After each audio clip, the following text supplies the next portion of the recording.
think the word survivor means adapting and overcoming something that has taken you down. And for me, experiencing domestic violence, I knew it wasn't going to kick my ass. It wasn't going to take me down.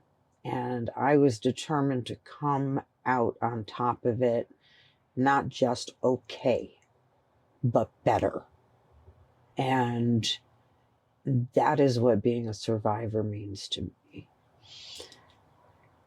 And one of the reasons I wanted to participate in this project was because that opening of the dialogue, bringing it out into public space, reaching out and helping other women is how I wanted to continue to manifest my own healing and that idea of being a survivor. So it's very powerful because it's not a victimhood. I think that's important to distinguish. I'm a fighter, I'm a strong woman, and I will always not just come out of something okay or on top, but to help face the same and do it from my experience. If I can lend that hand, if I can help another human, even just one, I will. Needing to talk about it. This has been so prevalent in my life. It doesn't define me, but it has defined my experience over the last year and a half. And finally, it's not the first thing I talk about. Finally, it's not the first thing I need to tell people. So that's good. But I do feel obligated to share my story. I do feel obligated to make a difference in this. I don't know if it's just this something, because of what I've been through can't be for nothing. Like, it can't be. I'm not going to let it be. Healing is definitely not linear. I can say that for sure. I've been suffering from PTSD since this incident, and that is unpredictable as well. So I can be having a really great run of days and weeks, and then dreams might start, or things that I don't feel I have control over. It's that subconscious at play. Panic attacks, just random reminders come up, Facebook or texts from the, emails, things that just trigger. Sometimes I'm not prepared for those coming up, and they do reset or restart that emotional process again for me. And it's not linear. I know it's a couple, it's not even forward and back. And I mean, it's so wacky the way it works. So I take it as it comes. Yeah, it was a rough go for me because I was very surprised by a lot of the reaction from my community. First, I didn't share this experience with my family because I was afraid of what would happen. All I could say, or all I chose to say, was, we split up, he moved out. So I was very isolated in that sense. I had some of the men in my life, why are you pressing charges? He's not bothering you. Why do you need a restraining order? He's not coming around. Why are you being so vindictive? You're going to ruin his life with this. Kinds of responses. One actually screamed in my face and told me I was being malicious in pursuing charges against this person. So,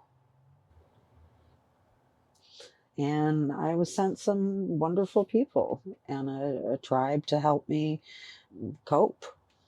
So I went with it and accepted what came. And I'm not shy, and I'm not, I will take what's offered.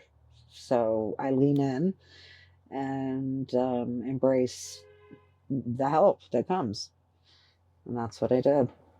I had to move forward. I did have two great friends who stood by my side, but couldn't relate, hadn't been through it, and didn't know what to do for me. So one of my solutions was reaching out online, and I found support groups, and I found Facebook groups, and I found people who were in my space and in my frame of mind and had been through it or were going through it, and offered strength and offered support, and could say, this is how this feels, and identify with me. And it was so helpful to me. It was magic almost to find those people virtually. Grief is hard because I suffer from depression, and I went into a very dark depression episode after this. And I'm still in grief. I'm still dealing with grief. Grief does evolve and ebb and flow. I did 6 months of cognitive processing therapy, and that was fantastic. One of the tools I learned there is the feelings love themselves. My therapist taught me that little ism, and I need to grieve. I need to feel the pain. I need to feel all of that, but I can't stay there. And so slowly and surely I had to rejoin life. And I really was slow about it. I mean, she said, "Oh, you're going to pick 5 things to do this week that make you feel good." I laughed at her. I said, "I'll do one." I said, it was slow. And eventually I did work my way up to multiple things a week that, make me feel happy and joyful and edified and all of that. But yeah, I only had 5 things this week. Right. I could barely open my eyes and breathe, but yes, just getting some joy, you latching on to anything that made me feel alive. And then once you start to feel alive again, you want to feel a little more alive. And fostering that feeling was very helpful to stepping back into life from that depression and grief. I knew enough that I needed professional help. And so getting myself connected with, here in Rochester locally, it's Genesee Valley Institute of Psychology. And they were phenomenal in helping me with the cognitive processing therapy. When it was time to transition out after I completed the cognitive processing therapy, I wanted to focus more on somatic work, and found a fantastic independent therapist who does art therapy and somatic work, and she's a yoga teacher, different kinds of avenues and options to explore instead of just traditional lay on the couch therapy. I think there is much more available to people in this field now, and I think you can really find what suits you. I think one of the things I would like to share is that my story may be a little bit different. Again, like you said, there's so many differences in our stories. The relationship I was in was a fairy tale. And I knew this person my whole life, since I was 13 years old. I knew his family. We went through high school together. I was on the cheerleading squad. He was a football player, basketball player, The timing was never right, but he had a crush on me. I had a crush on him. And we went to MCC and never crossed paths. I left my number in his yearbook. He picked up the phone once to call me and chickened out. And we both married other people, went our separate ways in life, moved to different states, and reconnected after we'd both been married and divorced twice, and we're 49 years old. And I thought he was everything. We met up right before COVID. We were together for 3 years, and I was blissed out happy with this person. When we said we were together 3 years, we would always laugh and say, but they're COVID years, because he was furloughed, I was on leave of absence, we were both, home all the time together. It was just fun and games and honeymoon time, and we were playing house, we were living together. It was outstanding. And he thought I was like a hot little cheerleader still, I thought he was my dream man, and we were in love. But the thing is, he was the kindest, sweetest, most caring, wonderful person. He would give me forehead kisses. He would hand me my glasses when I was squinting. He would look after me, and I trusted him completely and felt safe with him. So when he turned on me and assaulted me, it's the only time. It only happened once. I was not in a long, terrible, brutal. I was happy. And when the person you trust suddenly hurts you on purpose in your relationship that you've been blissed out happy and felt like you'd waited your whole life for, really. This boy, this dream boy, this man that was everything to you, comes at you to hurt you. It shook me so hard because I trusted him like that. And that was it. It was so quick. It was so quick. And then he put his hands on me twice more, grabbing me by the neck or by the collar. He made a distinction on that. He didn't grab my neck. He grabbed my shirt collar. But he left bruises in my neck because his knuckles were against my neck. And there was no remorse at all. Did not then say the next day or in a text or when he came, are you okay? I'm sorry. I shouldn't have done that. I didn't mean to do that. Nothing. No remorse. And I'm not okay. I'm still not okay. Like, my back is screwed up. I don't walk right. He's strong and he's bigger than me. And he did it on purpose. Like, intentionally hurt me. And that's what I couldn't get over. I couldn't get past that. And there's still grief about that, obviously. So I think that's what I wanted to share about my story, is that it was simply one time that it happened. And that destroyed me emotionally.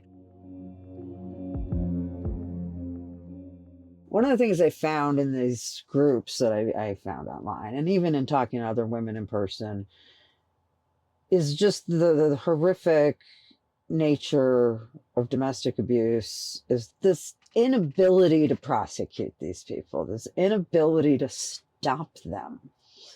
And cops saying to women, don't bother. Don't bother. Nothing's going to happen. You don't want to press charges. And one of the things that happened with me is that the responding officer didn't write up the assault. And when I questioned him about it, he said, oh, well, he was getting his phone back. And I was in shock, and I was very much deferring to his authority as a police officer as to what is appropriate to put in a police report. And I went, oh, okay. He was getting his phone back, so I guess he had the right to assault me. And I, accepted his answer and took the report. And then after my injuries set in and after I did some research on the events and the actions and said, I was assaulted, that's a crime, and I want him to come back here and amend this report. It was very disappointing because he noted in his report that my demeanor was calm. I go, yeah, I even made a few jokes. I was in shock. That's a trauma response, Like I had visible bruises. And I did file charges, and, the ADA reduced them down and gave him a slap on the wrist, and I got a restraining order from the criminal court. I didn't press charges against my ex because I thought he'd go to jail, but I pressed charges against him to create a paper trail because his ex-wife accused him of abuse, but never pressed charges. And had she done it, my case might have gone differently. So I did it for the next woman. And I did it because the only way to stop these people is with a paper trail.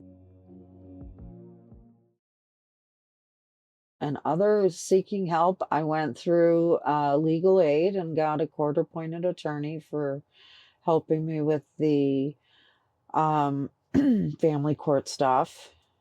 And I wasn't going to, but then when I called the court to ask a question, they were like, do you have an attorney? And I said, no. And I said, why would I need an attorney? And she said, anytime you appear in court, you should have an attorney. She said, you should call legal aid. And so I did. And yeah, they were super. They were super. Still struggling with my sexuality. I don't feel very sexual because for me, I need to really trust somebody to be sexual. And if I don't trust somebody, I can't relax and enjoy myself sexually. And I think there are trust issues, not so much that I won't open up and trust somebody ever. It's simply that I don't really see anybody worth trusting at this point. I'm picky.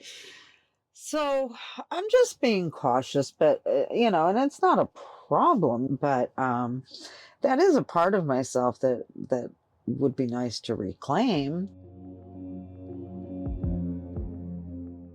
When I get anxiety or when I would feel overwhelmed, I put together a little sensory pack, something soft and silky that I can touch, a jar of lavender oil, and a photo of my daughter and my dog.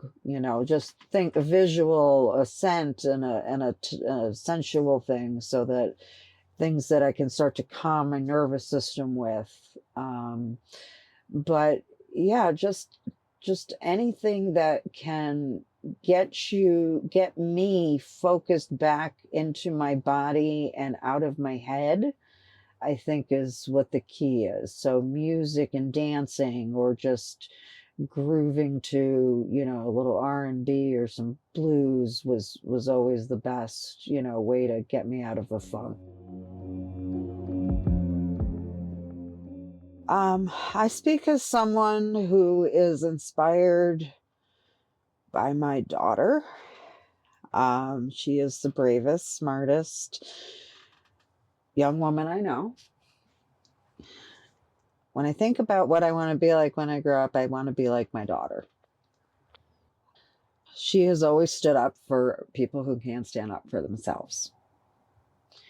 She is kind, she is thoughtful, she is eloquent, and she doesn't let anybody get pushed around, ever. So when I speak about this experience, I speak as someone who wants to be brave and stand up for others. And I want what happened to me to be meaningful in that I make a difference in stopping or changing or helping or influencing or impacting this culture of violence against women, this culture of perpetuating, hushing women and keeping them from pressing charges, this culture of women staying in abusive relationships because they don't know how to get out. I know I need to make some kind of difference here, and sharing my story, being vocal, is how I'm going to do that. And this is one piece of it for me. Meeting other women, hearing their stories, it breaks my heart, but I feel like an open heart is, more able to give love. I would say wasn't your fault. You didn't deserve it. And there's so much joy in life, and you're worth it. You are worth the joy. You just got to hang in there.